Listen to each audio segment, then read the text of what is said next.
नमस्ते, मैं हूं धनंजय मोरे और फोटोटेक टॉक में आपका स्वागत है। आज का विषय होगा फ्लैश पावर। बहुत से फोटोग्राफर्स मुझे पूछते रहते हैं कि सर हम कौन सी लाइट लें, 200 number, 100 number, 300 number, 400 number, 600 number, या कुछ कंपनीज के मॉडल्स ऐसे भी है जिनके नंबर है 2, 4 वगैरह वगैरह। तो आज मैं उस विषय पे बात करने वाला हूँ कि लाइट की पावर एग्जैक्टली क्या है और आपको कितनी पावर की ज़रूरत है। आप देख सकते हो कि मेरे बाजू में मैंने दो लाइट्स रखी हैं। एक है AD200 जो गोडॉक्स बनाती है और दूसरी है गोडॉक्स की ही AD600 प्रो। अब ये दोनों लाइट्स जो है ये ऑफ कैमरा फ्लैश लाइट्स है जो आप कहीं पे भी यूज़ कर सकते हो, उसको पावर लगती नहीं है, यानी जो पावर जो है वो बैटरी की है। ये बैटरी ऑपरेटेड लाइट्स है। अब हम आते हैं सबसे इम्पोर्टेंट पार्ट पे कि ये पावर एग्जैक्टली क्या है।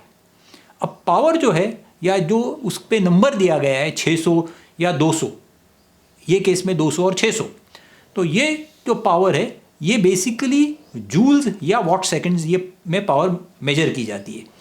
अब ये जो है बहुत ही इंटरेस्टिंग बात है कि जो पावर मेजर की जाती है ये इनपुट वैल्यू है, यानी इसमें पावर कितनी डाली गई है। जैसे कि अगर गाड़ी में 300 लीटर की टैंक है और दूसरी गाड़ी में 100 लीटर की टैंक है, पेट्रोल एक में 100 जाएगा, दूसरे में 300 जाएगा, बट उसका ये मतलब नहीं है कि जो 300 लीटर वाली टैंक की गाड़ी है वो ज़्यादा दूर जाएगी, क्योंकि अगर वो बस है तो उसका माइलेज शायद कम होगा, और 100 लीटर वाली टैंक अगर छोटी गाड़ी है तो वो माइलेज ज़्यादा देगा।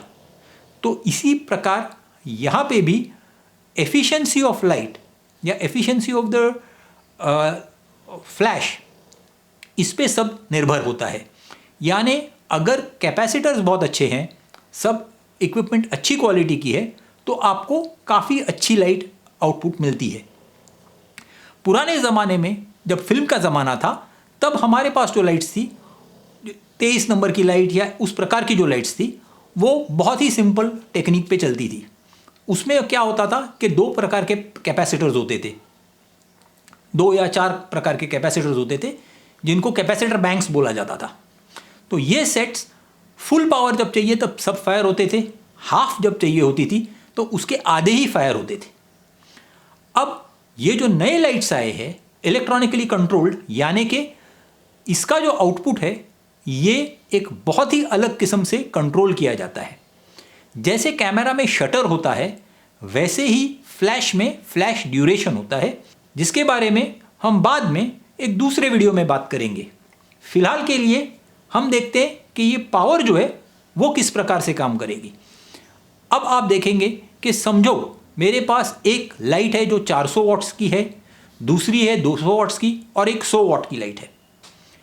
अब अगर एक पर्टिकुलर रिफ्लेक्टर लगा के मुझे एक पर्टिकुलर डिस्टेंस पे अगर मुझे 400 वाली लाइट 22 का एपर्चर देगी, तो वही डिस्टेंस पे 200 की जो लाइट है वो मुझे एक स्टॉप कम यानी 16 का एपर्चर देगी, और जो 100 वॉट वाली लाइट है वो और एक स्टॉप कम यानी 11 का एपर्चर देगी।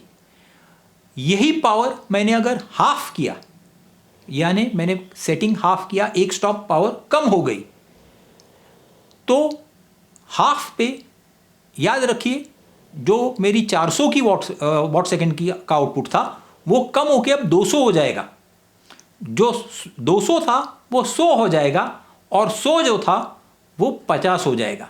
तो इस प्रकार जो उसका आउटपुट है वो कम होते जाएगा। अब ज़्यादातर ये जो सीरीज़ की लाइट्स है, AD सीरीज़ की जो लाइट्स है, वो उनमें ज़्यादातर फंक्शंस ऑलमोस्ट सिमिलर है। ज़्यादातर लाइट्स में 6 या 7 स्टॉप्स का रेंज है। अब 6 या 7 स्टॉप्स का रेंज यानी कि क्या, उसका मतलब ये है कि full power, half power, quarter power, 1/8 power, 1/16 power, 1/32 power, 1/64 power, 1/128 power.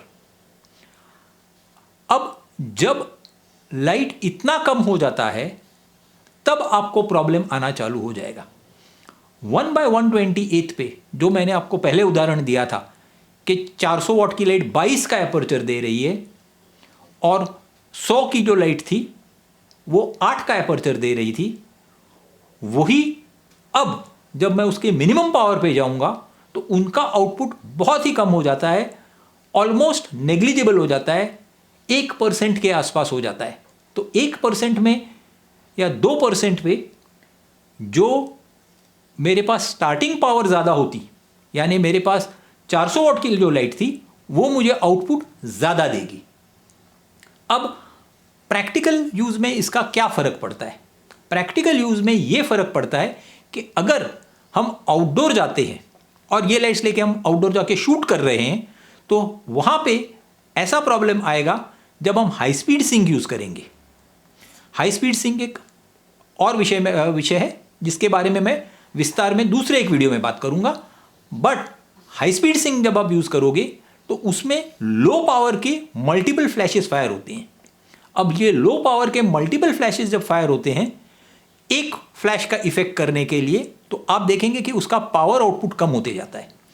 इसलिए आउटडोर में अगर आपको यूज़ करना है और आपको सन को ओवर पावर करना है या बहुत पावरफुल लाइट चाहिए तो वहाँ पे आपको पावर ज़्यादा लगेगी। बट आपको इंडोर्स में यूज़ करना है तो ये लाइट्स आप आराम से यूज़ कर सकते हो क्योंकि आप ISO बढ़ा सकते हो। तो ये हुई कुछ जानकारी पावर के बारे में, शायद आपको उससे कुछ फ़ायदा हो। अगर आपको मेरा वीडियो पसंद आया है तो डेफिनेटली लाइक कीजिए, शेयर कीजिए और मेरा चैनल सब्सक्राइब करना मत भूलिए। धन्यवाद।